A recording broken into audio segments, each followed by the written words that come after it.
want to evoke a number of abysses, a number of empty places that our minds tend normally to shy away from. First to invoke them, and then to integrate them through the idea of what is conventionally called the UFO or the UFO experience.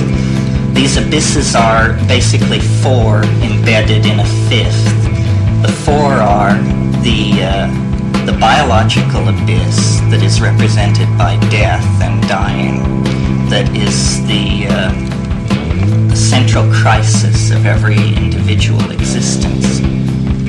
And almost as a reflection of that crisis on a higher plane, the historical abyss represented by the end of history and the apocalypse and possibly the millennium, but in any case, the end of history that Western religion, whether it be Judaism, Christianity, or whatever, has appointed to our world and made basic to Western man's view of things, and which now, because of the existence of nuclear weapons and this kind of thing, poses a terminal threat to the culture.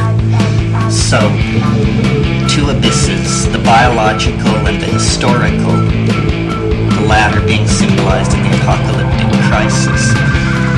A third abyss could be called the psychological, and this is represented by dreams, most in general experience, and by hallucinogens.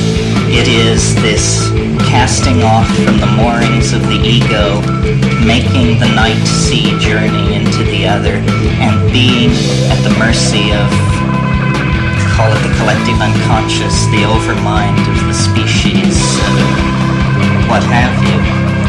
The fourth abyss, which is one whose emergence is unique in our time, is the actual physical abyss which surrounds this planet for light years in all directions, because suddenly now, because of our level of technology and scientific mapping, we realize that it is there, and we realize that it is a source of our cosmic loneliness, and we realize that it presents an immense challenge of the sort we like to accept as a Western culture, challenges of energy, engineering, and distance. So these are the four abysses: the abyss of space, the abyss of death, the abyss of the psychedelic experience, and the abyss of dying.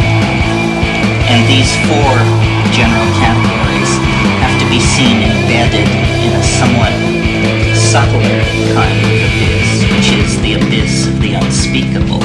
In other words, that language, which is the primary tool of cognition of the species, casts nets against these other gulfs and comes away with different kinds of maps. But you cannot put much trust in these maps unless you've carried out a thorough analysis of language, and once you've done that, for sure you will not put much trust in any of these maps, because the thinness of the web on which it all is hung will be readily apparent.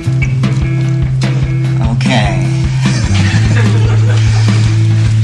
It's my assumption whenever I am confronted with opposites is to try to unify them, to create a coincidentia positorum, as was done in alchemy, to not force the system to closure, but to try and leave the system open enough so that the differences can resonate and become complementary rather than antithetical.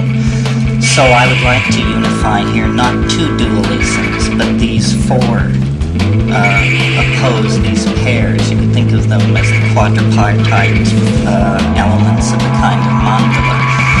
The means to unifying that mandala is integration of the psychedelic experience. Specifically, I'm going to make the assumption, specifically the psilocybin or tryptamine experience. What it appears to be is something which is much more assimilable to the science fiction metaphor of a parallel universe than it is to the Freudian metaphor of the repression of desire, or even the Jungian metaphor of a collective species-wide memory and experience bend. It is much more, I think, of the character of a parallel continuum.